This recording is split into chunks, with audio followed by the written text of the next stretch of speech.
That's the kind of shot you want to force him to take. Well, did you see the way they took away the airspace there? But great job on the defensive transition by Baylor getting back, but TCU wins the loose ball battle. Jamie Dixon was hoping for. Yeah, they've lost 3 games this year by a combined 10 points, so they're not unaccustomed to competing. Harding already has more points than he had in their last game. Their Monday win over Jackson State went scoreless in 18 minutes in that game. A little bit of contact underneath. Skillings Jr. Regular season it's been for them already. Mentioned their 3 losses by a combined 10 points as Lelovicius bangs in a corner 3. That were picked to finish almost in the bottom third of the league. But as you can see here, they've gotten off to a terrific start this season. It's a wonderful story and just amazing to see how good he's become so quickly. 5th among true freshmen in the country in scoring is Yesufu. As that little floater is good. Isaac Williams getting his hand in this game early, the sophomore. Trying to adapt to this TCU defense. Lelovicius, boy, showing he can score at all 3 levels. It is really fun watching them compete defensively. This is Jace Posey, the sophomore out of Houston, who's garnered a lot of attention. That's an open 3. Shooter Pierre off the loose ball. Posey able to get it out to him. Sometimes you just got to be in the right spot at the right time. They've really embraced him. Cameron Carr said our arms are open for him. This is going to be home. And Scott Drew also shared with us how meaningful this moment has been for Najee's family. Really loved about the young man once they got him on campus. I'm told the Baylor's defensive coordinator has already placed a phone call to recruit him as a defensive back next season. This is Cameron Carr. That's a 3. So it's taken a little bit for Carr to heat up. Again, 13th in the country in scoring as he enters the day at better than 21 a night.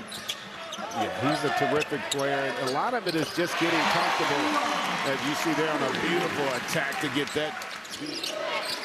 January the 3rd, just over a week later here in Fort Worth. Yesufu knocks in a 3. There's a spin by Skillings. Yesufu on the perimeter, sealed off baseline, elevates and hits. Biggest lead, first lead, I beg your pardon, for Baylor. Yesufu showing you that elite level talent that he has. Explosive finish by Edmonds. TCU and Baylor. Big 12 conference opener for both of these 2 schools, separated by just 90 miles. Save underneath, taken by Yesufu, and he is bumped. Officials are going to miss calls. That's just the nature of the game. So must have a timeout to challenge, which they obviously did.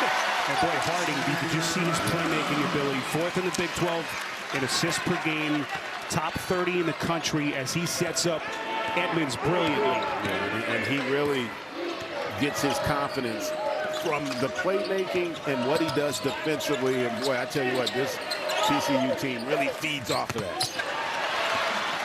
There's another takeaway. Pierre ignites the break.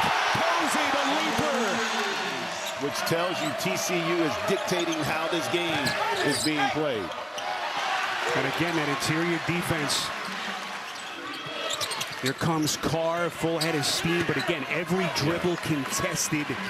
And they are still looking for their first points. No points now for Baylor in almost 4.5 minutes. Harding from deep. Offensive rebound. Taking away punches, rhythm, his confidence, not playing with force here in this game. So that's going to end. And as Scott Drew said, we are bearing the fruits of what they built with him over the last 2 years. Lelovicius with another 3-point jack. See the halftime adjustments, GA, for both of these 2 coaches. Can Jamie Dixon get his leading scorer, David Punch, going? Meantime, it's Edmonds getting in the weight room. And again, he doesn't score, but he creates the offensive rebound opportunity there for Edmonds, who goes up strong to corral that rebound. A 15-4 TCU run going back to the first half. Yesufu the steal. A foot race, little Euro step in traffic, missed it.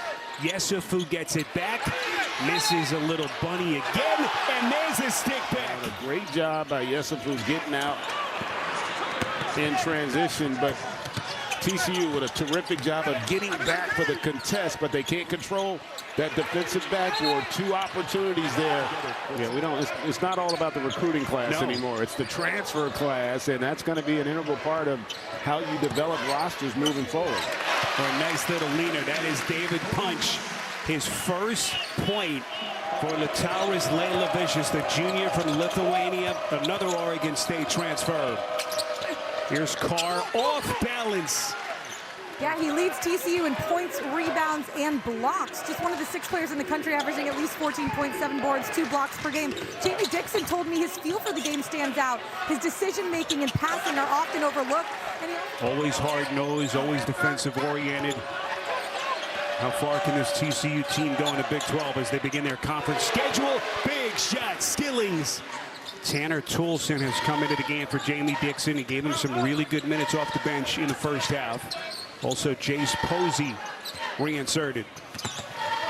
Toolson picks up the dribble, resets to Harding.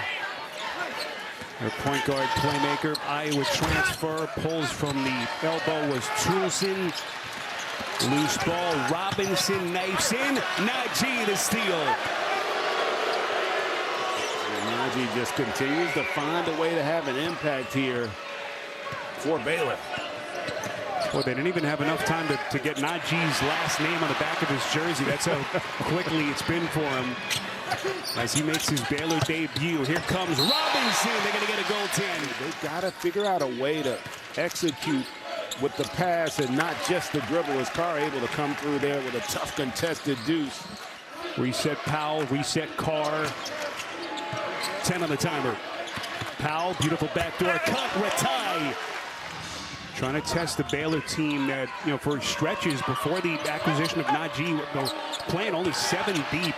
Skillings, but continues with a raised level of play and competition as they open their Big 12 season. And listen, the KenPom stats, the stats are what they are, but you have to factor in the competition. Najee just getting his second field goal of the game, his first of the second half. Poked away, another takeaway for the Horned Frogs.